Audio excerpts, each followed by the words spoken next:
السلام علیکم. میں اقبال کے شعر سے شروع کروں گا. جہان تازہ کی افکار تازہ سے ہے نمو، کہ سنگ و خشت سے ہوتے نہیں جہاں پیدا. افکار تازہ مینس کہ جو چیزیں ایک نئے آئیڈیاز جو ڈیولپ ہو رہے ہوتے ہیں ان کی ہمیں ضرورت ہے. ہر انسان کا آئیڈیاز جو ہے وہ رچنس ہوتی ہے اور اسی سے ہم نیا جہان پیدا کرتے ہیں. کوئی بھی نبی ہو، پیغمبر ہو، پیامبر ہو، رسول ہو، ایک ایکٹیوسٹ ہو، ایک ریولوشنسٹ ہو، وہ ہمیشہ ایک نئی آئیڈیالوجی لاتا ہے، ایک نیا پیغام لاتا ہے اور اس سے وہ ایک نئی دنیا پیدا کرتا ہے. نبی کا مقام وہ ہوتا ہے جو وہ دونوں جہاں سے واقف ہوتا ہے، اور رسول کا مقام وہ ہے جو وہ اس سے ایک نیا جہاں پیدا کرتا ہے. تو دونوں جہاں کا واقف ہونا مینس کہ حضور پاک صلی اللہ علیہ وسلم اور کسی بھی نبی کے لیے ان کو یہ مقام، یہ شعوری مقام اللہ تعالیٰ کی طرف سے ملتا تھا ایک کتاب کی صورت میں. اور وہ کتاب جو ہے وہ ہے کلمات اللہ. کلمات کہتے ہیں تھیوریز کو، اور جو شخص ان تھیوریز کو لے کے ایک لیب میں جا کے اس کو پریکٹیکل فارم دے دیتا ہے وہ سنت بنا دیتا ہے. سنت کہتے ہیں practicality of theoretical idea. Theory جو ہے وہ کلمات اللہ ہے، اور جب وہ پریکٹیکل فارم میں نظر آنا شروع ہو جائے کسی بھی جگہ پہ وہ سنت اللہ کہلاتا ہے. وہ سنت خدا کی ہی ہوتی ہے کیونکہ وہ کلمات خدا کے ہوتے ہیں، لیکن جو انسان اس کو پرفارم کر کے اس کو بناتا ہے وہ اس کی سنت کہلاتی ہے. تو انڈائریکٹلی وہ خدا کی ہی ہوتی ہے. پوری کائنات جو ہے خدا اسے سنت اللہ کہتا ہے کیونکہ اس نے ان تھیوریز کو پریکٹیکل فارم میں جوڑ کے ایک کائنات کا تعمیر کی. نبی کا مقام یہ ہے کہ حضور پاک صلی اللہ علیہ وسلم نے ایک ہسٹورین کے مطابق کہ محمد رسول اللہ والذین معہ نے انسانیت کو ایک نئی زندگی بخشی اس مقام پر جب انسانیت خودکشی کرنے پر تل چکی. تو یہ وہ مقام تھا کہ انہوں نے، یہ رحمانیت کا مقام تھا کہ جب انسانیت جو ہے وہ اپنی پرورش، اپنی نشو و نما کر رہی ہوتی ہے رحیمیت کے بیس کے اوپر. ہیومن انٹلیکٹ گرو کر رہا ہوتا ہے گریجولی اور اپنی نشو و نما کا بندوبست کر رہا ہوتا ہے، لیکن جہاں پہ آ کے وہ اسٹیگنٹ ہو جائے یا وہ سرکولر میں چلا جائے تو وہاں پہ رحمانیت کا پروسیس امپلیمنٹ ہوتا ہے. یا پرانے زمانے میں اللہ تعالیٰ نبی پیغمبر بھیجتا تھا، اب وہ راہبر اور ایکٹیوسٹ یا جو ریولوشنسٹ وہ آتے ہیں. ہمارے زمانے میں آپ ان کو، میں چونکہ یہ پیراللزم میں بات کروں گا کہ ہمیں جو حضور پاک صلی اللہ علیہ وسلم نے بتایا، جو انہوں نے کر کے دکھایا، اس کو ہم آج کس طرح پرسیو کر سکتے ہیں. کیونکہ جب تک ہم یہ نہیں سمجھیں گے ہم یہ کر نہیں سکتے. ہم سمجھتے ہیں ہم وہ کر نہیں سکتے تو جو انہوں نے کیا. اب وہ مقام تو نہیں، لیکن ایٹ لیسٹ جو ہمارے اندر کیپیسٹی ہے ہم اس کیپیسٹی میں وہ کام کر سکتے ہیں. وہ پروسیس کو سمجھنا پڑے گا کہ انہوں نے کیا کیا. تو اگر میں اس کو کوئی آپ ایک پیغمبر اپنے سامنے رکھ لیں آج کا، اس سے آپ کو کلیئرٹی ہو جائے گی. کیونکہ جو پیچھے گزر جاتا ہے وہ ہمارے لیے بڑا مقدس ہو جاتا ہے، اس لیے ہمارے ذہن میں وہ لانا بڑا مشکل ہوتا ہے کہ انہوں نے کیا کیا. ہم سمجھتے ہیں کہ انہوں نے کوئی معفوق الفطرت چیزیں کی ہیں. ایسا نہیں ہوتا. وہ بھی انسان تھے، انہوں نے وہی پروسیس اختیار کیا جو آج ایک راہبر، ایک ریولوشنسٹ کرتا ہے. تو آج انسانیت جو ہے وہ پھر اسی مقام پر آ کے کھڑی ہو چکی ہے جہاں پہ روما اور پرشیا تھے جو کہ آپس میں کولائڈ ہونے والے تھے. تو اس مقام پہ حضور پاک صلی اللہ علیہ وسلم اور ان کے ساتھیوں نے ایک نئی دنیا آباد کی فوری طور پہ رحمانیت کی بیس پہ، جس کو دیکھ کے انسانیت جو ہے وہ بچ گئی۔ آج بھی ایسی سچویشن ہے جسے قرآن اپنے الفاظ میں کہتا ہے اِنَّا أَنزَلْنَاهُ فِي لَيْلَةِ الْقَدْرِ، کہ جب انسانیت اندھیروں میں ڈوبی ہوئی تھی، گول لیس ہو چکی ہوئی تھی، اس کے سامنے کوئی پرپس نہیں تھا، تو اس وقت خدا نے ایک نئے پیمانے، نئی پیمائشیں، نئی اقدار ان کو دی، جن کو اپناتے ہوئے وہ ایک فجر کی طرف چل پڑے۔ تو ہم بھی آج اسی مقام پہ ہیں۔ اس کا میں ایک پس منظر آپ کو اپنے الفاظ میں بتانا چاہتا ہوں کہ یہ میں نے ایک نظم لکھی تھی، وہ اسی بیس پہ تھی۔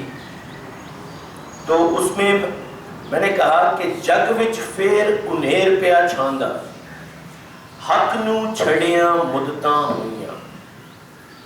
Again darkness is prevailing. Why? Because ہم نے جو ہے قرآن کو چھوڑ دیا۔ حق نو چھڑیاں مدتاں ہوئیاں، اپنے آپ تو ڈردا رہندا، رب تو ڈریاں مدتاں ہوئیاں۔ جرم و ظلم دا ورد بتھیرا، انصاف نو چھڑیاں مدتاں ہوئیاں۔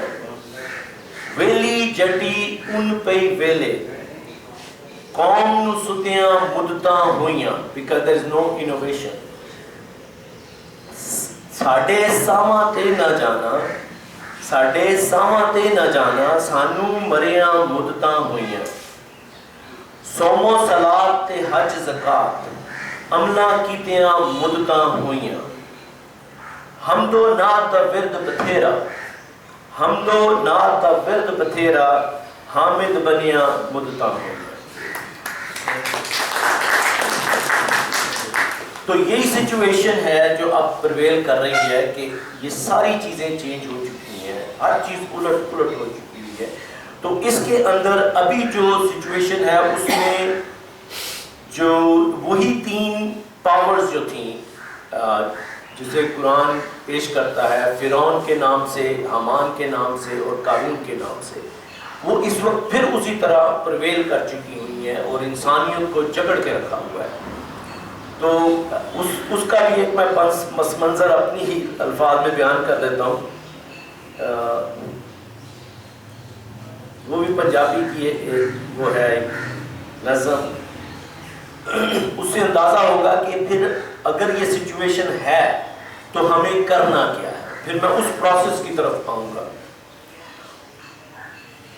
مایا نو کھچے مایا، کچھ نظام انج دا پایا، واڈی کر لے کوئی بیج نجنے لایا۔ جدی کوٹھی وچ دانے او دے کملے بھی سیانے، او دانے والے انے قوماں دے وڈے انے۔ انساناں دیاں منڈیاں وچ بندے پئے تل دے، انساناں دیاں منڈیاں وچ بندے پئے تل دے، رات دیاں بھکھیاں نے پا اپنا انج کٹایا۔ کچھ کج وج کے پیا چھاندا ہے تے جگ نو پیا سلاندا ہے، ہسدیاں نو رلاندا ہے تے بھکھ ننگ پیا وداندا ہے۔ کچھ لوکاں دیاں کوٹھیاں وچ دانے پیا لیاندا ہے تے کچھ لوکاں دیاں ہٹیاں وچ چراغ پیا بجاندا ہے۔ یہ حقیقت تے پردے پاندا ہے تے سچ جھوٹ نو سچ دکھاندا ہے۔ یہ پھلن پھلن دیاں راہاں وچ روڑے پیا اٹکاندا ہے، لو چوس کے غریب دا پھل پکاندا ہے امیر دا۔ یہ دشمن ہے رب تے رسول دا تے سجن ہے حامان تے فرعون دا۔ I'm talking about قارون۔ یہ شریک ہے خدا دے نظام دا، یہ دعویٰ ہے نبی دے پیغام دا۔ ہن دیر کادی ہے اٹھن وچ، ایک جنگلی رل کے سوچن وچ، ایک موسیٰ ورگی آواز دی اس دنیا نو اڑی کے، وہ کون ہے تے کتھے ہے، وہ تو ہے تے میں۔ اب پروسیس یہ ہے کہ اب یہ جو پورا سسٹم ہے جو ایک ریولوشنسٹ، ہم سب ریولوشنسٹ ہو سکتے ہیں، ہم سب رہبر بن سکتے ہیں، ہم سب گائیڈ کر سکتے ہیں۔ ہمارے اندر وہ ساری پوٹینشل موجود ہے جو ایک نبی کے اندر تھی، جو ایک ریولوشنسٹ کے اندر تھی. ہمیں یہ ریئلائز کرنا پڑے گا, ہمیں اس کو سمجھنا پڑے گا کہ وہ کرتے کیا تھے. کیونکہ ایک نبی جب آتا تھا تو وہ اس زمانے کے سارے ایک اعتقادات, نظریات, تصورات, خیالات ان سب کو بدل کے رکھ دیتا تھا. اس کے بعد وہ ایک نئے نظریات اور تصورات دیتا تھا. تو ان تصورات سے ایک نئی دنیا بناتا تھا, کیونکہ وہ ایک اس فکر و شعور میں ایک تبدیلی کر دیتا تھا. وہ ان کے نظم العین حیات میں ایک تبدیلی پیدا کر دیتا تھا. وہ ان کو ایک نیا کانسیپٹ دیتا تھا, ایک نئی منزل دیتا تھا, منزل کا مفہوم بیان کر دیتا تھا. تو اس سے وہ انسانیت جو ہے وہ چینج ہو جاتی ہے. تو کرنے کا کام بھی یہی ہے کہ خدا نے بھی ہمیں یہی کہا ہے کہ ان اللہ لا یغیر ما بقوم حتی یغیروا ما بانفسہم, کہ ہمیں اپنے اندر ایک چینج لانی پڑے گی. اندر سے ہی باہر چینج آتی ہے. باہر سے ہم ہزاروں سالوں سے باہر ایک چینج لانے کی کوشش کر رہے ہیں, وہ نہیں ہوگا. اندر سے ایک چینج آئے گی. نبی یا حضور پاک صلی اللہ علیہ وسلم, کیونکہ ہوتا یہ ہے کہ وہ اپنے شعور کو ایک ایسی بلندی پہ لے جاتے ہیں جہاں سے یہ شعور جو ہے وہ ملتا ان کو وحی کے ذریعے. اللہ تعالیٰ ان کو قرآن کی صورت میں, کتاب کی صورت میں دیتا ہے.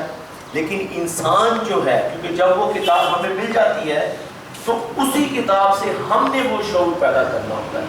جو شعور انہوں نے پیدا کیا وہ لیول تو نہیں ہم اچیو کر پائیں گے, لیکن پاسبل ہے کہ ہم ایک بڑی حد تک وہاں پہنچیں گے. تو وہ جب اس سدرۃ المنتہا تک پہنچتا ہے, اپنے شعور کی سدرۃ المنتہا, سدرۃ المنتہا کہتے ہیں جہاں حیرت بھی حیرت زدہ رہتا ہے, تو اس مقام سے پھر وہ واپس آتا ہے. یہاں پہ نبی اور صوفی میں فرق ہوتا ہے کہ صوفی اسی مقام پہ رہنا چاہتا ہے, وہ شیئر نہیں کرتا اکارڈنگ ٹو علامہ اقبال. لیکن نبی واپس آتا ہے, جیسے کسی ایک شاعر نے کہا کہ اتر کر ہیرا سے سوئے قوم آیا, ساتھ اپنے ایک نسخہ ایمیا لایا. تو یہ وہ نبی جو ہے یہ کرتا ہے. اب وہ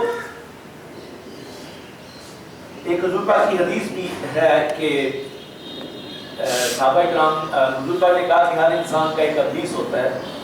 تو صحابہ کرام نے پوچھا کہ آپ کا بھی ابلیس ہوگا کیونکہ آپ بھی بشر ہیں. تو آپ نے کہا کہ ہاں, لیکن میں نے اس ابلیس کو مسلمان کر دیا, یعنی کہ اس قرآن کی روشنی میں نے الائن کر لیا ہے اپنے شعور اور لاشعور کو, تاکہ وہ اس کے اندر وحدت ہو, ڈوئلزم نہ ہو, منافق نہ ہو.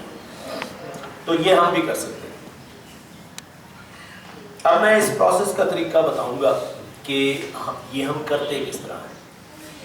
تو سب سے پہلا کام کرنے کا ہے وہ ہے وہی لا الہ الا اللہ محمد رسول اللہ. لا الہ الا اللہ ایک پروسیس ہے, یہ ہر انسان کے لیے ہے. اس میں مسلمان یا غیر مسلم کی کوئی تفریق نہیں ہے. یہ خدا نے انسانیت کے لیے, ہر انسانیت کے لیے یہی پروسیس تجویز کیا ہے.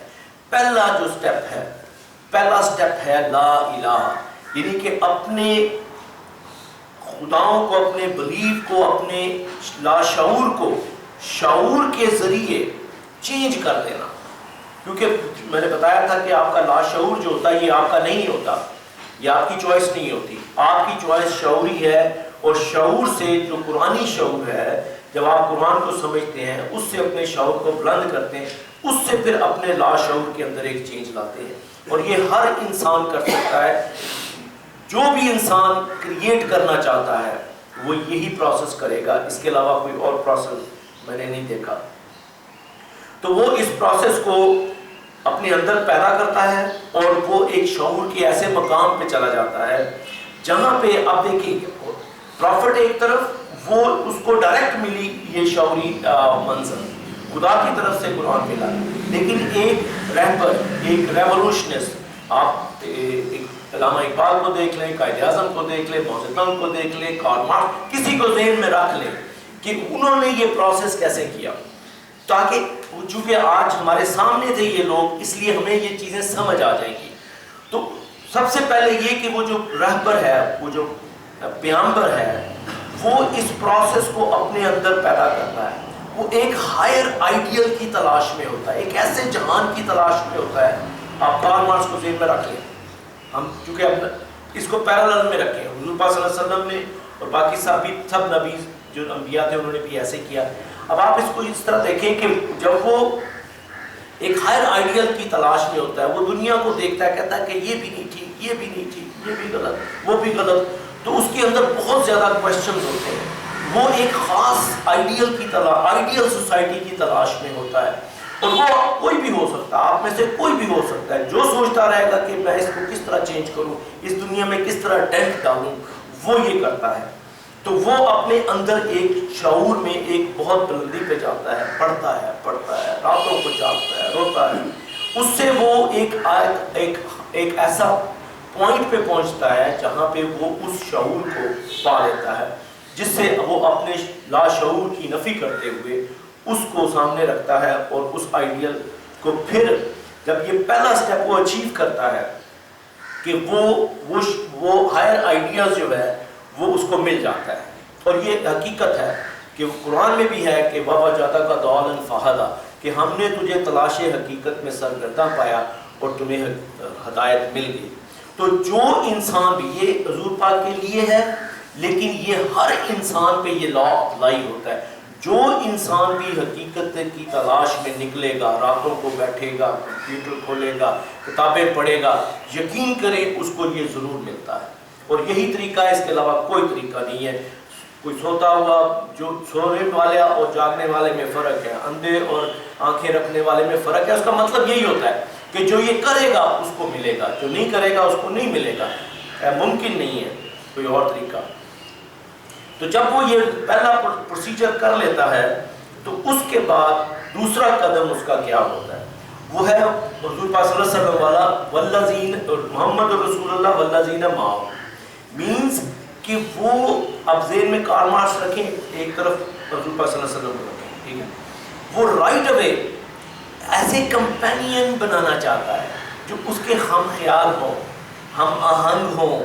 کیوں کہ وہ اکیلا وہ نہیں کر سکتا. قرآن میں بھی ہے کہ تمہارے لیے تمہارے ساتھی اور اللہ کافی ہے, یعنی کہ ساتھیوں کا ہونا بھی. تو وہ اپنے لیے رائٹ اوے کمپینین بنانا چاہتا ہے. وہ بندہ اکیلا ہو جاتا ہے جب وہ اس لیول پہ, شوق کے اس لیول پہ آتا ہے, وہ اکیلا ہو جاتا ہے. وہ چاہتا ہے کہ میرے کوئی ساتھی بنے, کمپینین بنے, میری بات کو سمجھے تاکہ ہم اس کو آگے لے کے چلیں. تو دوسرا قدم جو ہے وہ کمپینین کی تلاش. تو اس میں وہ تدریس کا کام کرتا ہے. اس میں یہ ہے کہ وہ ریپیٹیشن کرتا ہے, وہ بار بار سمجھانا چاہتا ہے لوگوں کو کہ دیکھو یہ اس طرح ہے, اگر ہم یہ اس طرح کریں گے تو یہ ہو جائے گا, میرے ساتھ آؤ, یہ آئیڈیا اچھا ہے, ہم اس پہ کام کرتے ہیں.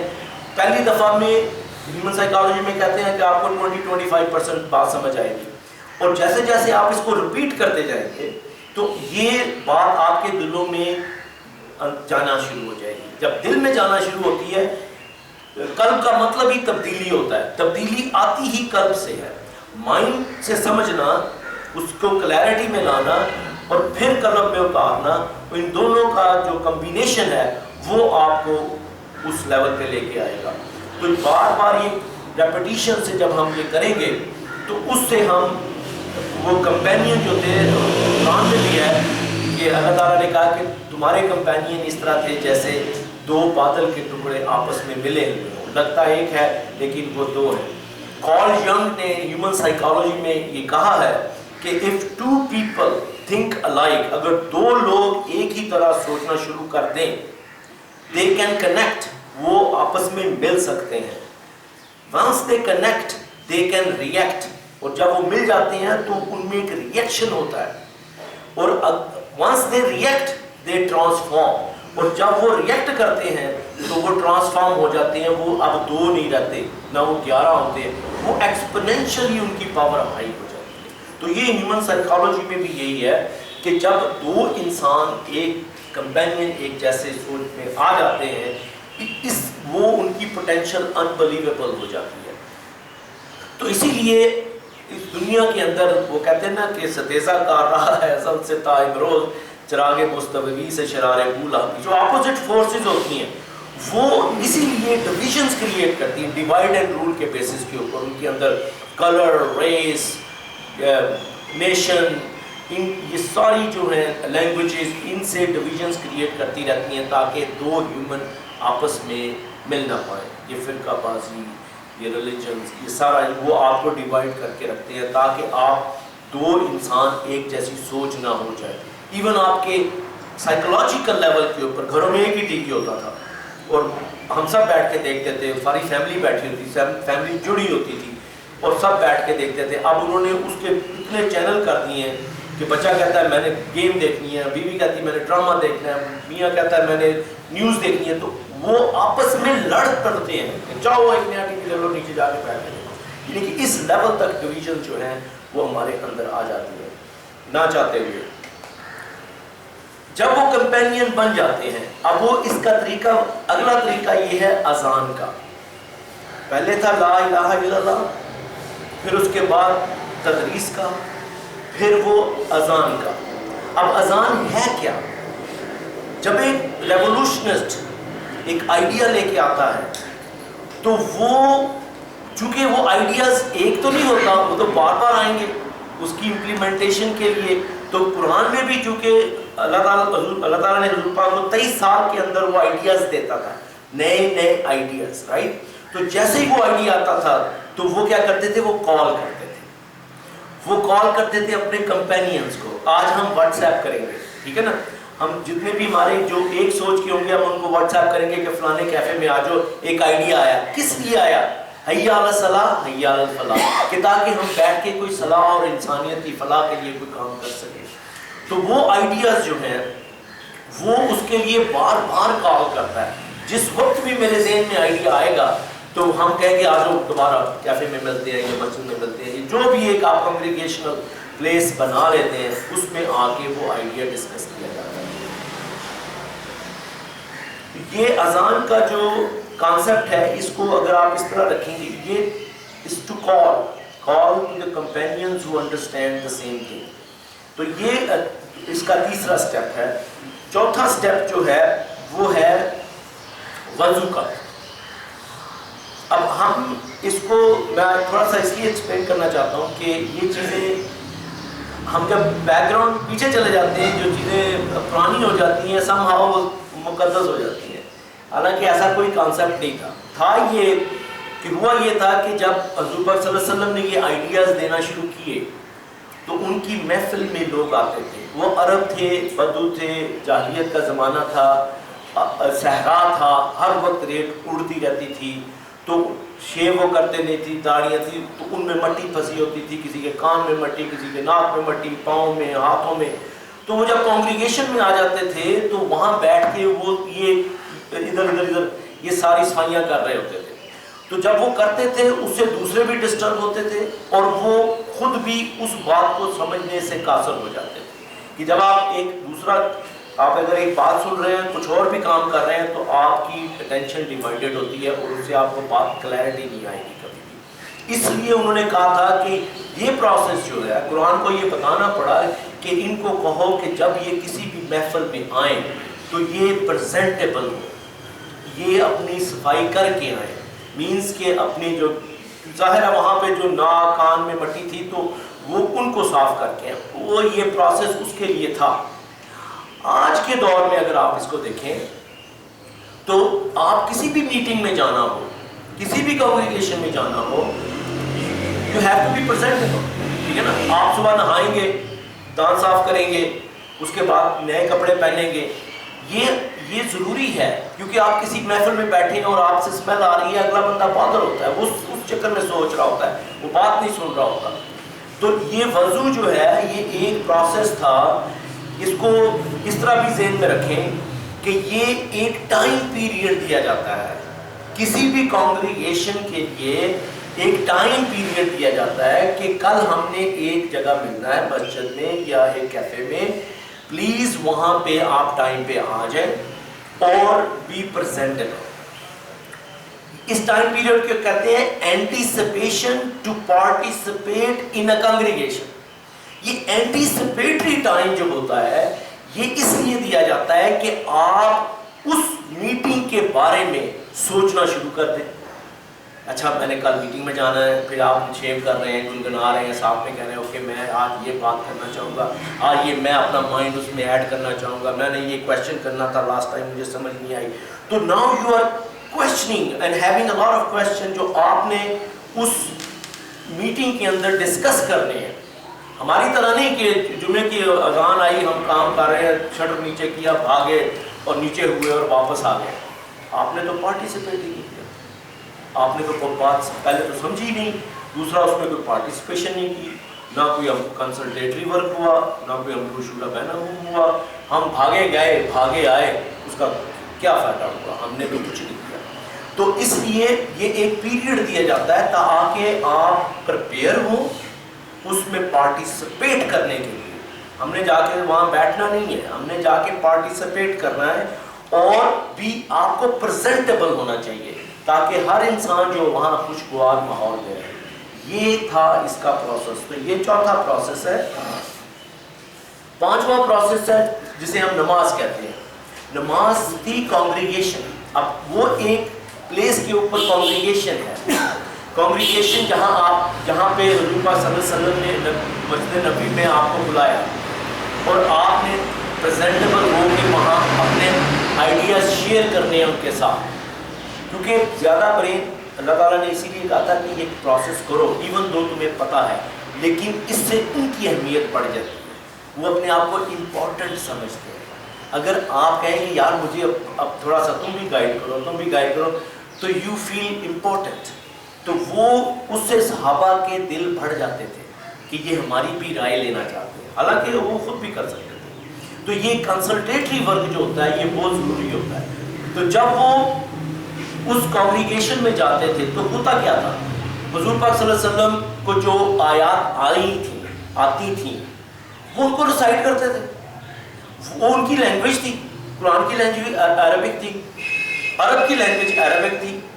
وہ جب بولتے تھے وہ بالکل انڈرسٹینڈ کرتے تھے, جس طرح ہم اردو بول رہے ہیں آپ انڈرسٹینڈ کر رہے ہیں. لیکن آج فرق ہے, اس وقت وہ جو بتاتے تھے صحابہ ان کو سنتے تھے, اس کو انڈرسٹینڈ کرتے تھے, کمپریہینڈ کرتے تھے, اور اس کے بعد اس کے اوپر ڈسکس کرتے تھے. تو وہ پروسیس وہی تھا, وہ بھی ریسائٹ کرتے ہیں, پیچھے سن رہے ہیں, ہم بھی آ جاتے ہیں مسجد میں, وہ ریسائٹ کرتا ہے امام اور ہم سنتے ہیں, لیکن نہ اس کو پتہ ہوتا ہے کہ وہ کیا کہہ رہا ہے اور نہ ہمیں پتہ ہوتا ہے ہم کیا سن رہے ہیں. تو اس لیے نہ کوئی پارٹیسپیشن ہے یہاں, نہ کوئی کنسلٹیٹری ورک ہے. تو اس لیے ہمیں یہ چیز کو انڈرسٹینڈ کرنا چاہیے کہ یہ جو کانگریگیشن ہے, یہ جو نماز کا پروسیس ہے, یہ تو ایک ریولوشنسٹ کے لیے ایک پارٹ ہے, اور وہ یہ ہے امپورٹنٹ. آپ نہ کریں گے یہ کچھ بھی نہیں آگے چلے گا. ایک آئیڈیاز کو آپ نے فلرش کرنے کے لیے یہ کرنا ہے, آپ نے ملنا ہے, 5 دفعہ ہو, 10 دفعہ ہو, 3 دفعہ ہو, doesn't matter. آپ کو اگر 20 دفعہ بھی دن میں ملنا پڑ گیا تو انیشیل سٹیجز میں یہ ضروری ہے کہ آپ اپنے ساتھیوں کو بلائیں اور ان کے ساتھ بیٹھیں. تو اس کے بعد تو اس میں کیا ہو گیا, ہم نے آئیڈیاز شیئر کیے, ہم نے امر بالشورى بینہم کیا, کنسلٹیٹری ورک کیا. اس کے بعد 2 اور چیزیں ہیں جو ہم خود ہی اس کی تعلیم دی جاتی ہے کہ صوم اور حج. صوم جو ہے وہ بیسیکلی ہوتا یہ ہے کہ سیلف امپوزڈ ریسٹرکشنز, کہ انسان نے اپنے اوپر خود کچھ ریسٹرکشن لگانی ہے. یہ بڑا ڈیفیکلٹ مرحلہ ہوتا ہے, یہ کوئی آسان نہیں ہوتا. اس پروسیس میں اس مقصد کے حصول کے لیے اگر آپ یہ نہیں کرتے وہ مقصد حاصل نہیں ہو سکتا. اور یہ کیونکہ انسان کی خواہشات بہت ہیں, وہ ہر وقت ادھر ادھر اس کا ذہن بھٹک رہا ہوتا ہے. تو اس نے اپنے آپ کو ڈسپلن کرنا ہے. جب تک وہ ڈسپلن نہیں ہوگا وہ اس مقصد کو اچیو نہیں کر پائے گا. تو اس کے لیے صوم کا پروسیس جو ہے کہ وہ اپنے اوپر کچھ ریسٹرکشن لگائے, کہ ٹائم کی پابندی, وعدے کی پابندی, جو صبح اٹھنے رات سونے کی پابندی, جس میں وہ اپنے آپ کو ڈسپلن کرتا ہے اور اپنے ٹائم کو مینیج کرتا ہے پراپرلی. تو یہ سارا پروسیس جو ہے یہ نہیں ہے کہ ہم نے 30 دن تو یہ کر لیا اور باقی سارا سال جو ہے وہ ہم الٹا ہو رہے ہوتے ہیں. یہ ایسا نہیں ہے, یہ ایک پروسیس ہے, یہ آن گوئنگ پروسیس ہے. یہ کسی خاص وہ پیریڈ تو اس لیے تھا کہ اس میں آپ نے ان لاز کو جیسے ہمارے میڈیسن کے اندر جو ڈاکٹرز ہیں ان کو CME کرنا پڑتا ہے, کنٹینیوس میڈیکل ایجوکیشن. ہمیں اس کے کریڈٹ آورز کرنے ہوتے ہیں, تب ہمارا لائسنس ریویو ہوتا ہے ہر 2 سال بعد. تو وہ جو کنٹینیوس میڈیکل ایجوکیشن ہے اور یہ جو ہے CQE ہے, کنٹینیوس کرونک ایجوکیشن, وہ اس سال میں 1 مہینے کے لیے کہ آپ کو کئی دفعہ وہ لاز بھول جاتے ہیں, ٹھیک ہے نا, تو آپ سال میں 1 دفعہ ایٹ لیسٹ اس کو ریوائز کر لیں, اس کو انڈرسٹینڈ کر لیا کریں, تاکہ وہ آپ کا ذکر جو ہے وہ ہوتا رہے, آپ کے سامنے وہ لاز جو ہے چلتے پھرتے رہیں کہ یہ غلط ہے, یہ صحیح ہے, ادھر نہیں جانا ادھر جانا ہے. اس لیے وہ پروسیس ہے, وہ تو ہم بھی کرتے ہیں, آج بھی کرتے ہیں CME کے لیے اور CQ کے لیے بھی خدا نے یہی پروسیس دیا ہے. لیکن جو سوم کا پروسیس ہے وہ یہ ہے کہ وہ آپ نے کانسٹنٹلی ان ریسٹرکشنز کو فالو کرنا ہے, اس سے آپ ایک ڈسپلنڈ ہیومن بن جاتے ہیں. تو یہ اس کا پروسیس ہے. تو حج جو ہے وہ اس سے بھی تھوڑا سا بڑا پرپس ہے. اٹ از اے پرپس, کیونکہ اس کا مطلب بھی قصد, ارادہ کرنا, یقین محکم کرنا, اور اس کا مطلب ہوتا ہے کہ آپ اپنے فریق مخالف پہ غالب آنے کی کون سی اسٹریٹجیز بنا رہے ہیں, یہ ہے اس کا پرپس. تو ہم نے, آپ دیکھیں, اب اگر آپ ویسٹرن سیولائزیشن کو دیکھیں تو انہوں نے سب سے پہلے کیا کیا, کیونکہ ان کو پتہ یہ مسلم ورلڈ یا ایسٹرن ورلڈ بڑی پاورفل تھی, تو انہوں نے کہا کہ ہمارا سب سے پہلا کام یہ ہے کہ ہم اپنی فورسز کو جوائن کر لیں. تو سارا یورپ اور امریکہ نے اور کینیڈا اور سب نے مل کے نیٹو بنائی. جب انہوں نے اپنی فورسز کو اکٹھا کیا تو اب ان کی فورسز اتنی پاورفل ہو گئی ہیں کہ کوئی مسلم کنٹری اس کے مقابلے میں نہیں آ سکتا. تو فریقین کے مقابلے میں ایسی اسٹریٹجیز بنا لینا کہ وہ اوور کم ہی نہ کر پائے, ٹھیک ہے نا. تو انہوں نے ایک ایسا پروسیس سوچا کہ انہوں نے یہ نیٹو بنائی اور اس کے بعد UNO بنائی. اب ہم کچھ کر ہی نہیں پا رہے, ہم نہ ان کے خلاف اٹھ پا رہے ہیں, کیونکہ ہماری ایک کی فورس جو ہے وہ بہت تھوڑی ہے. عراق کی دیکھ لیں, لیبیا کی دیکھ لیں, سیریا کی دیکھ لیں, وہ نہیں اس کا مقابلہ کر پا رہے. تو وہ جوائن ہو گئے. اسی طرح ہمیں یہی حکم تھا کہ آپ ایک پوائنٹ پہ آ جاؤ, آپ 52 کنٹریاں ہیں اور آپ ایک پوائنٹ پہ آ جاؤ مقام کعبہ پہ, یونیفائڈ ہو جاؤ, اور تاکہ آپ میں یہ وحدت قائم ہوگی تو کوئی بھی آپ کی طرف بری نظر نہیں ڈال سکے گا. آپ ایک بہت بڑی فورس بن جاؤ گے اور اس فورس کو دیکھ کے کوئی جرأت نہیں کرے گا کہ وہ آپ کے اوپر کوئی غلط قدم اٹھائے.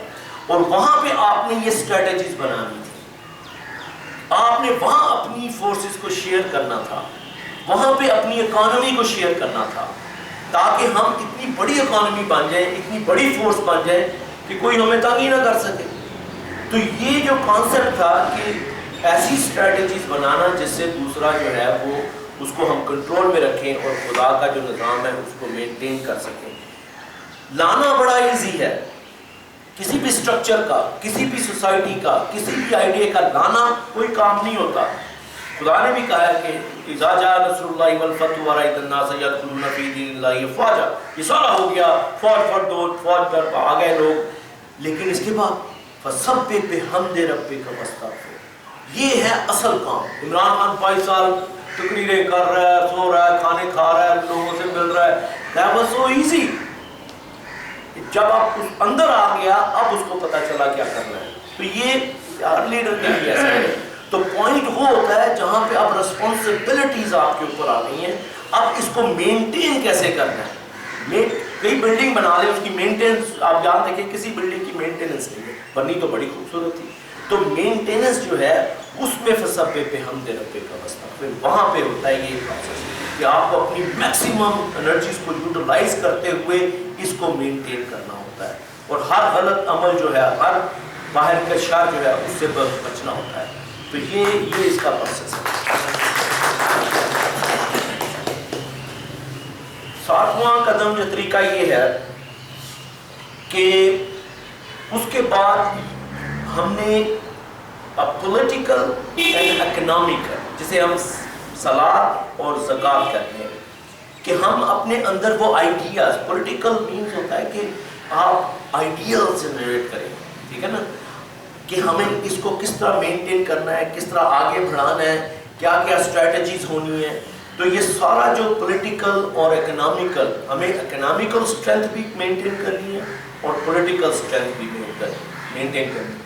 اس کے لیے یہ پروسیس کلیکٹیولی ہوتا ہے، یہ انڈیویجولی بڑا مشکل ہے. انڈیویجول لوگ کر لیتے ہیں، لیکن جب آپ کلیکٹیو کریں گے، ڈاکٹر صاحب نے انہوں نے اس دن تقریر میں اکنامکس میں یہ بات بتائی تھی کہ اگر آپ اپنی ویلتھ کو شیئر کر لیں، خدا نے بھی کہا، تو وہ آپ کو 700% بینیفٹ دیتا ہے. ایک انسان اسٹرگل کرتا ہے، وہ کر سکتا ہے، لیکن وہ لیول کبھی اچیو نہیں کر سکے گا جو کلیکٹیولی ہم اکنامکس کو اپنی کو آگے بڑھا سکتے ہیں. تو پولیٹیکل اور اکنامکل یہ جو پلرز ہیں قرآن کے، یہ بہت بہت امپورٹنٹ ہے، کیونکہ یہی اسٹرانگ پلر ہوتے ہیں جو کسی بھی نظام کو ہولڈ کر کے رکھتے ہیں. ہمارے پاس پلرز تو ہیں، ہم نے بڑے بڑے مضبوط پلر بنائے ہوئے ہیں، لیکن چھت نہیں ڈالتے اس کے اوپر، اور پھر بھی بارش ہوتی ہے تو ہم بھیگ جاتے ہیں. تو ہم نے پلر ہی پہ ورک ہو رہا ہے اور چھت نہیں ڈالتے، تو ہمیں پورا سسٹم ڈیولپ کرنا پڑے گا. یہ پلر جو ہیں یہ بڑے امپورٹنٹ ہیں، انہیں ہمیں سامنے رکھنا پڑے گا. اور اس کے بعد 8واں یہ ہے کہ جب آپ کے پاس ہائر آئیڈیلز جو ہے وہ آ گیا، لا الہ الا اللہ آپ نے کر لیا، آپ نے ساتھی بنا لیے، آپ نے ان کی تربیت کی، بار بار ان کی تربیت کی، ان کے ایموشنز کو ابھارا، ان کو جب مائنڈ اور ہارٹ دونوں مل جاتے ہیں. ایک رائٹر ہے، اس کی کتاب emotions on the basis of civilisation, اس میں وہ کہتا ہے یہ ایموشنز اور یہ ہمارے ریگولر جذبات نہیں ہیں، احساسات نہیں ہیں، یہ وہ ویوز ہیں جو ہارٹ سے نکلتے ہیں. تو وہ ویوز جو ہیں وہ جب آپ بار بار کسی چیز کو کریں گے اور اس کی تمنا کریں گے، اس کے لیے ڈیزائر کریں گے، تو وہ ویوز جو ہیں الیکٹرو میگنیٹک وہ ڈیولپ ہوتی ہیں. وہ جو ہے وہ آپ کو ایک یقین محکم پرووائڈ کرتی ہے. آپ کی اسٹیبلٹی ہو گئی، آپ ریسٹرکٹ کر لیا اپنے آپ کو، اب آپ کو ایک ایسا محکم یقین چاہیے جس سے آپ موٹیویٹ ہو جائیں اور اس پورے پروسیس کو امپلیمنٹ کرنے کے لیے چل پائیں. یہ ہے جو لاسٹ 10واں کی امپلیمنٹیشن اس کی کریں. تو اس سارے پروسیس کو ذہن میں رکھیں کہ آپ کے پاس ایک آئیڈیا آتا ہے، آپ نے اس آئیڈیا کے ساتھ اپنے کچھ کمپینین بنانے ہیں، ان کمپینین کو آپ نے بار بار بلانا ہے، جب بھی ضرورت پڑی وہ آئیں گے، ان کی تربیت ہوگی، ان کی تدریس ہوگی. اس کے بعد ان کو یہ ڈسپلن دیے جائیں گے کہ وہ اپنے آپ کو ڈسپلن کریں، وہ اپنے آپ کو اسٹریٹجیز بنائیں کہ کس طرح ہمیں کلیکٹیولی اسٹرانگ ہونا ہے. ہمارے دوسرے مخالفین جو ہیں، کیونکہ وہ تو باہر بیٹھے ہوئے، وہ تو آپ کے خلاف اٹھیں گے. دا مومنٹ یو ول سے لا الہ الا اللہ، آپ دیکھیں گے جب حضور صلی اللہ علیہ وسلم نے پہاڑ پہ چڑھ کے یہ کہا تھا، 99.9% ان کے خلاف ہو گئے تھے. تو یہی پروسیس ہے. تو وہ جب اس کی اسٹریٹجی آپ نے پہلے بنانی ہوتی ہے کہ ہمیں یہ ساری چیزیں جو ہیں اس کو ہینڈل کرنے کے لیے کیا کیا کرنا ہے. تو اس کے بعد آپ یہ پلان کریں. پھر گریٹر لیول کے اوپر آپ جیسے حج کا کانسیپٹ ہے، پھر اس کے بعد آپ اپنی ایک فورس بنائیں، پولیٹیکلی اکنامکلی آپ اسٹرینتھ میں آئیں. اس کے بعد جو ہے یہ آپ اس کی امپلیمنٹیشن کر سکتے ہیں. اگر ہم کہیں کہ ہم اٹھ کے آج نعرہ لگائیں گے کہ ہم نے یہ نظام قائم کرنا ہے، ایسے نہیں ہوتا. جب تک ایک پروسیس سے نہیں ہم گزریں گے، اور وہ پروسیس ہمیں ہر انسان کو اپنے اندر لانا ہے، اپنے اندر یہ پروسیس کو چلانا ہے، انڈیویجولی اینڈ کلیکٹیولی. جب ہم انڈیویجولی اور وہ والے انڈیویجول ملتے جائیں گے تو یہ کلیکٹیو فورس بنتی جائے گی، اور اس طرح ہم اس پروسیس کی طرف چلیں گے.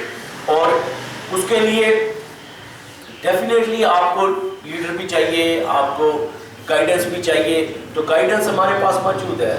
وہ قرآن جو ہے وہ ایک آئیڈیا ہے، ایک ہائر آئیڈیا ہے، ایک ٹرو آئیڈیا ہے. میں میں دیکھ رہا تھا کہ آئیڈیاز جو ہوتے ہیں، ایک کتاب لکھی تھی دبئی میں، وہ اس کا ٹی وی کے اوپر شو تھا، تو اس میں تھا کہ پاکستان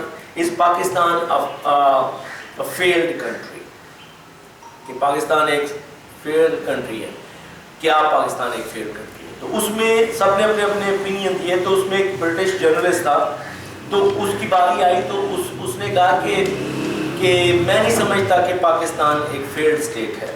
اس کی ریزن اس نے بڑی انٹرسٹنگ بتائی تھی. اس نے کہا کہ پہلی بات تو یہ ہے کہ پورے مسلم، میں ویسٹ کی بات نہیں کرتا، پورے مسلم ورلڈ کے اندر اگر کوئی وائبرنٹ سوسائٹی ہے تو وہ پاکستان ہے.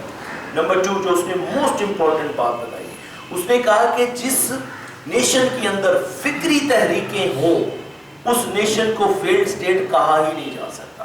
تو یہ بڑی امپورٹنٹ پوائنٹ تھی کہ جب تک آپ فکر کے اوپر ہیں، آپ ہر وقت سوچ رہے ہیں کہ ہم نے یہ کرنا ہے، ہم کر نہیں رہے. پاکستان کا مقصد لا الہ الا اللہ، پاکستان کا مطلب لا الہ الا اللہ. جب تک آپ کے ذہن میں یہ آئیڈیا موجود ہے تو یہ آئیڈیاز تو ہوتا ہے، لیکن کہتے ہیں کہ اگر نیشنز آئیڈیاز رکھے ہوئے ہیں، اس کے اوپر ایک اور چیز ہے کہ عروج و زوال کا جو پروسیس ہے، اس میں بھی یہ کہتے ہیں کہ کسی قوم کو زوال آنے کا سبب مکمل نہیں ہوتا جب تک اس قوم میں فکر اور آئیڈیا موجود ہوتا ہے. یہ بھی ایک اور بات ہے. اب اگر آپ کے پاس آئیڈیا موجود ہے، ایک جگہ میں نے پڑھا تھا کہ وہ کہتے ہیں کہ آئیڈیاز کئی دفعہ ہوتا ہے کہ وہ اگر لمبا عرصہ پڑا رہے تو وہ فیلڈ ہو جاتا ہے، وہ اس کے اوپر عمل کرنے کا، کیونکہ وہ تھاٹ ہے نا، وہ ایک آئیڈیا ہے، ایک تھاٹ ہے، ایک تھیوری ہے، پڑھی ہوئی ہے. وہ کہتے ہیں کہ اگر اس کے اندر ایموشن آ جائے تو قرآن تو موجود تھا، آئیڈیا تو موجود ہے اور پچھلے 1400 سال سے موجود ہے، لیکن وہ امپلیمنٹ کیوں نہیں ہو رہا؟ تو یہاں پہ یہ کوشچن آیا تھا کہ ہمیں اقبال کی کیوں ضرورت پڑی؟ جب قرآن تھا تو اقبال نے بھی قرآن ہی پڑھایا ہے. تو اقبال کی ہمیں اس لیے ضرورت پڑی کہ اس قرآن کی تھیوریز کے الفاظوں کے اندر اس نے ایموشنز کو پمپ کر دیا ہوا ہے. اس کا مقصد آنے کا صرف یہ تھا کہ اس میں اتنے ایموشن پمپ کر دو کہ جب بھی یہ سمجھ آ جائے گا، اتنی ایموشنل ہو جائے گی وہ قوم کہ یہ کر جائے گی. تو میں نے بتایا بھی تھا اپنی تقریر میں کہ جو آپ کی موٹیویشنل جو کسی ڈرائیو ہوتی ہے آپ کو کسی عمل کرنے کے لیے، اس میں higher thought, clear thought, dual نہیں، کلیئر تھاٹ. ایک دونوں راستے ہوتے ہیں، ادھر جانا ہے، جب آپ ڈیسائیڈ کر لیں ادھر جانا ہے، وہ کلیئر تھاٹ ہے. Clear thought with elevated emotions, جب یہ دونوں ملیں گے تو کیا ہوا؟ ایک ہائر آئیڈیا ہمارے اندر موجود تھا، وہ کیوں نہیں امپلیمنٹ ہو رہا تھا؟ کیونکہ اس کے اندر ایموشنز نہیں آ رہے تھے. تو اقبال نے یہ کام مکمل کر دیا. اب وہ چیز موجود ہے، اب یہ فیلڈ اسٹیٹ نہیں ہے، وہ کسی وقت ہو سکتا ہے. جیسے جیسے یوتھ کو یہ انڈرسٹینڈنگ ہونی شروع ہو جائے گی اقبال کی، آپ دیکھیں گے کہ وہ ایک نئی دنیا بنانے کی طرف چل پڑے گا. اور اس کی ضرورت بھی ہے. ضرورت اس لیے میں کہہ رہا ہوں کہ یہ وہی ٹائم آ چکا ہوا ہے دوبارہ جب انسانیت ایک خودکشی کرنے پہ تل چکی ہوئی ہے. انہوں نے پورا حصار USSR ایشیا کے ارد گرد لگا دیا ہے، وہاں پہ وہ فورسز بھیج رہے ہیں. تو یہ مقام ہے جہاں پہ رحمانیت کا پروسیس شروع ہوتا ہے کہ ایک آپ سڈنلی ایک ماڈل بنا دو. یہ ماڈل ہی ہوتا ہے کیونکہ پوری انسانیت اس کو ابھی نہیں ایکسیپٹ کر رہی، کیپٹلسٹ ہے. تو آپ ایک ماڈل بنا دو رائٹ اوے تاکہ وہ اس کو دیکھ کے بچ جائے کہ ایسا بھی ہو سکتا ہے، ایسے بھی رہ سکتے ہو. تو یہی پروفٹ کرتے تھے. حضور پاک صلی اللہ علیہ وسلم نے بھی یہی کیا.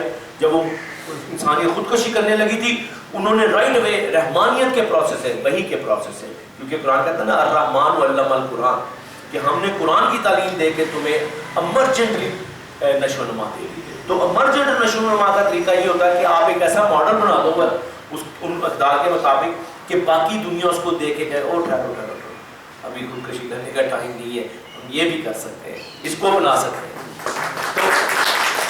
تو یہ جو ہے اسی لیے چونکہ یہ موجود ہے اور یہ ہونا ہے، اس لیے حضور پاک صلی اللہ علیہ وسلم کو قرآن نے مقام محمود عطا کیا اللہ تعالیٰ نے. تو وہ بھی حمد کا مقام ہے. جہاں پہ ساری انسانیت کہے کہ واہ واہ واہ واہ کیا کام کر گیا وہ ہم یعنی کہ انسان ویسے تو اللہ تعالیٰ کے لیے ہوتی ہے، لیکن وہ حضور پاک صلی اللہ علیہ وسلم کے لیے یہ الفاظ اٹھائیں گے کہ واہ واہ کیا انسانیت کے لیے ایک ایسا نمونہ دے کے چلا گیا. انڈائریکٹلی وہ خدا کی حمد ہے کیونکہ الفاظ اس کے تھے، امپلیمنٹ اس نے کیا، تو اسی کو جب ہم دوبارہ کریں گے تو حضور پاک کو وہ مقام محمود مل جائے گا. تو ہمیں ایک تو وہ مقام محمود ان کو دلانا ہے، ٹھیک ہے. دوسرا ہم نے وعدہ کیا ہوا ہے پاکستان کا. پاکستان دیکھیں یہ ایک نیشنلزم نہیں ہے، اس کو تھوڑا سا اس طرح سمجھیں کہ یہ نیشنلزم کی بیس پہ ہم اس سے پیار نہیں کرتے، کیونکہ اقبال نے کہا ہے ان تازہ خداؤں میں سب سے بڑا وطن ہے، جو پیرہن ہے اس کا وہ مذہب کا کفن ہے. تو نیشنلزم بیس پہ تو ہم ایک دوسرے کو ماریں گے. پرپس یہ تھا کہ یہ خطہ جو تھا سینا کی طرح ایک پروفٹ بن گیا، جو موسیٰ اور ہارون نے جب ان کو ادھر لا کے رکھا، بنی اسرائیل کو بسایا، تو اب وہ چونکہ ایجنٹ تھے وہ چلے گئے، اس خطے کو انہوں نے پروفٹ کا مقام دیا کہ یہ خطہ پرفارم کرے گا. تو دیٹ مینس کہ وہ انہوں نے رسپانسبلٹی بندے کی نہیں لگائی، اس خطے کی لگا. اسی طرح اقبال اور جناح جو تھے، اقبال موسیٰ کو وحی ملی، اقبال نے وحی سمجھی، بات ایک ہی ہو گئی، تو اس کے ذمہ بھی وہی کام ہو گیا کہ اس کو اٹھا کے ادھر لے آؤ. اور جناح جو تھا وہ امپائر میں بیٹھا تھا اور حضرت ہارون بھی امپائر میں بیٹھے تھے، تو ان کو بھی وہ بندہ چاہیے تھا جو امپائر کی بات سمجھ رہا ہو، تو وہ ان کو مل گیا، یہ ان کو مل گیا، یہ ہو گیا. اب یہ ہو گیا، وہ چلے گئے، اور یہ خطہ جو ہے اس کے ذمہ یہ کام لگ گیا. اب یہ ادھر تو انہوں نے کہا تھا کہ ان کو 40 سال ان کے ہاتھ میں چھوڑ دو، کیونکہ جو ادھر سے آئے تھے ان کے دلوں میں وہی گسالہ کی عبادت تھی، ہمارے دلوں میں وہی ہندوؤں کی کوئی رسمیں چل رہی ہیں. تو یہ فرسٹ جنریشن جو ہوتی ہے اس کے دلوں میں یہی چیزیں ہوتی ہیں جو وہاں سے لے کے 1000 سال وہاں 700 سال رہے ہیں. تو وہ جب یہ ختم ہو جائے گی، اگلی جنریشن آئے گی، ان کو یہ باتیں نہیں پتا ہوں، تو ان کے اوپر کام کرو. قرآن میں کہا ہے کہ یہ جو اگلی جنریشن ہے اس پہ کام کرو، یہ وہ کر دے گی. ان کو وہ آئیڈیلز دو، ان کو وہ ایموشنز دو، یہ کر دے گی. اور ان کے لیے بڑا ایزی ہے. ینگ ایج میں، اگر ایموشنل ایج میں آپ بتا دو کہ یہاں گاڑیاں چلا دیتے ہیں، آگے لگا دیتے ہیں، وہ ایموشنز ہیں نا آپ کے اندر اتنے بھرے ہوتے ہیں، یہ فل آف انرجی ہوتے ہیں. یہ انرجی جو ہمیں کنسٹرکشن ورک کی بجائے ڈسٹرکشن کے بجائے کنسٹرکشن کی طرف لانی چاہیے. یہ میں ان کو یہاں کی یوتھ کو جنگلی گھوڑے کہتا ہوں کہ جنگلی گھوڑا جو ہوتا ہے نا اس میں بڑی پاور ہوتی ہے، آپ اس کے اوپر بیٹھ نہیں سکتے، وہ آپ کو ادھرتیاں مارتا ہے، ادھر ادھر گراتا ہے. تو یہ وہ انرجیز ہیں جو اس وقت بے باک ہیں، ان کے اندر انرجیز بہت ہیں، لیکن وہ ان کو ڈائریکشن کوئی نہیں ہے. ہم نے ان کو ہارنس کرنا ہے، ہم نے ان پہ لگامیں ڈالنی ہیں. جس دن آپ نے لگامیں ڈال دی، یہ آپ کے ٹنوں منوں وزن لے کے چل پڑیں گے. یہ چائنا آپ کی مثال ہے، آپ کے سامنے ہے. ہم کہتے تھے جی اتنی آبادی کی کیا ضرورت ہے، آدھے مار دو، بچے کم پیدا کرو. وہ دیکھو وہی ہیومن ریسورسز ان کے لیے کام آئی ہے. ہیومن ریسورسز جو ہے وہ سب ریسورسز سے اعلیٰ ہے، اور یہ سب سے امپورٹنٹ جو ریسورس ہے وہ ہیومن ہے، نہ کہ یہ سونا چاندی ہے. اگر ہم اس کی یوٹیلائزیشن کر لیں پراپرلی، ان کو سمجھا دیں کہ یہ ان کی پوٹینشلز ہیں کیا، یہ ان کا رتبہ ہے کیا، ان کا مقام ہے کیا، تو جب ان کی سمجھ میں آئے گا وہ یہ خود ہی کرنا شروع کر دیں گے. بس یہ ہے کہ ان کو سمجھانا پڑے گا. تو یہ کام آپ کو پتہ ہے حضرت ابراہیم نے کیا تھا، یہ بڑا مشکل کام ہے. انہوں نے کہا تھا کہ یا اللہ میں کہاں آ گیا ہوں، وہاں تو سیریا میں تھا، پہلے لوگ پڑھے لکھے تھے، سمجھدار تھے، میری باتیں سمجھ جاتے تھے، فالو نہیں کرتے تھے. جہاں میں آیا ہوں یہ لوگ تو میری بات ہی نہیں سمجھتے، یہ تو طوطوں کی طرح ہے. ٹھیک ہے نا. اب مجھے کیا کرنا پڑے گا، میاں مٹو جڑی کھانی، میاں مٹو جڑی کھانی. لیکن ایک دن وہ طوطا بول پڑتا ہے، وہ بھی کہتا ہے میاں مٹو جڑی کھانی. تو یہ جو پروسیس ہے نا، یہ انہوں نے کیا تھا وہاں پہ. اور اس سے وہ پھر وہ جو پرندہ جب میاں مٹو چوری کر دیتا ہے، وہ بندہ جو اس کی بات سمجھ جاتا ہے، پھر وہ جہاں پہ بھی ہو دنیا کے اندر وہ اسی کا ہوتا ہے، وہ واپس آ جاتا ہے اس کے بعد، وہ اسی کو فالو کرتا ہے. تو یہ پروسیس جو ہے یہ اس طرح ہے جسے ہمیں سمجھنا پڑے گا، اور اس کو اب امپلیمنٹ کرنے کے لیے ہمیں اور تھوڑی سی ریسرچ کرنی پڑے گی، کیونکہ خود جب آپ کریں گے نا تو آپ کو زیادہ اس میں سمجھ آئے گی. کیونکہ جیسے پروفیسر صاحب نے بھی کئی دفعہ کہا ہے کہ کسی دوسرے کی سمجھی ہوئی بات کسی دوسرے کا سمجھا ہوا قرآن اس کو فائدہ نہیں دے گا. کیونکہ میرا اپنا لیول ہے سمجھنے کا, آپ کا اپنا لیول ہے, آپ اس کو اور خوبصورت طریقے سے سمجھ سکتے ہیں. تو جو ہر انسان جو ہے اس کو اپنے لیول پہ سمجھے اور اس کو لیکن خود سمجھے. ہمیں یہ ڈیٹا کلیکٹ کرنا ہوتا ہے, ہمیں سب کو پڑھنا ہوتا ہے, ہمیں ہر چیز کو دیکھنا ہوتا ہے. میرے صاحب کو بھی اللہ سے زیر تک ہم نے پڑھ لیا, باقی شروع سے میں پڑھتا چلا آ رہا ہوں, سب کو پڑھتا چلا آ رہا ہوں. ہمیں ان سے چیزیں ڈیٹا کلیکٹ کرنا ہوتا ہے, پھر انہی الفاظوں کو یہ سارا جو ہوتا ہے یہ پرسیپچول نالج ہوتا ہے. پرسیپچول نالج آپ کا نہیں ہوتا, یہ صرف ڈیٹا ہوتا ہے. آپ نے مودودی کو پڑھا, آپ نے پروفیسر صاحب کو پڑھا, آپ نے علامہ اقبال کو پڑھا, آپ نے اوروں کو اشرف تھانوی کو پڑھا, یہ سارا ایک ڈیٹا ہے, یہ آپ کا نہیں ہے, یہ ان کا تھا. آپ نے اس پرسیپچول نالج کو جو آپ نے پرسیو کیا اپنی سینسز سے, اس کو اپنے مائنڈ میں لے جا کے اس کو کنسیپچول کرنا ہے, اس کو اپنا کانسیپٹ دینا ہے. آپ پھر کہہ سکتے ہیں کہ in my opinion this is right, otherwise آپ یہ کہہ ہی نہیں سکتے کہ ان مائی اوپینین آئی سی دس وے. آپ کو جب تک اسی کو خدا نے جو کہا ہے نا کہ جس چیز کا تمہیں خود علم نہ ہو اس کے پیچھے مت لو, اس کا یہ مطلب ہے کہ جب تک آپ پرسیپچول نالج کو کنسیپچول نہیں کریں گے وہ آپ کا ہوتا نہیں ہے. ٹھیک ہے نا. تو آپ جب آپ کا ہوتا ہے اب آپ جو کریں گے وہ چوائس سے کریں گے. جہاں تک پرسیپچول نالج ہے وہ آپ کی چوائس نہیں ہے, جب کنسیپچول بن گیا وہ آپ کی چوائس ہے. تو یہ کرنا پڑتا ہے اس پروسیس میں.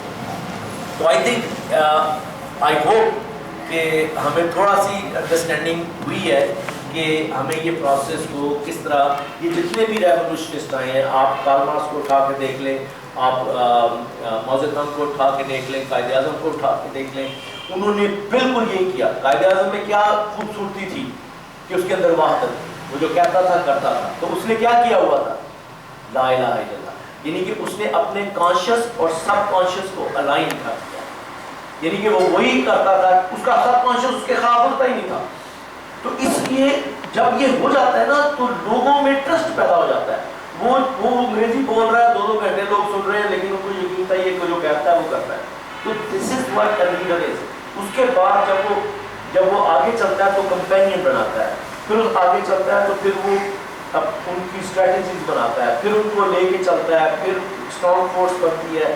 اور پھر آپ دیکھیں کہ کمیونزم سو فاسٹ پوری آدھی دنیا میں آگ کی طرف پھیل گیا. آئیڈیا تھا, ایک آئیڈیا تھا, ایک نیا آئیڈیا تھا, اس نے ایک آدھا جہان چینج کر دیا ان نو ٹائم. تو یہ نہیں ہے پروفٹ تو آنا بند ہو گئے, انہوں نے نہیں آنا. اب ایک موسیٰ کی آواز دی اس دنیا میں اڈی کے کون ہے کتنے ہوئے تھے. اب ہم نے ان آئیڈیاز کو سمجھنا ہے اور ان کو پروپیگیٹ کرنا ہے, ایک کولابریشن کرنی ہے اور اس کے بعد اس کی امپلیمنٹیشن کرنی ہے. تو یہ پروسیس ہے جو میں آپ چاہتا تھا کہ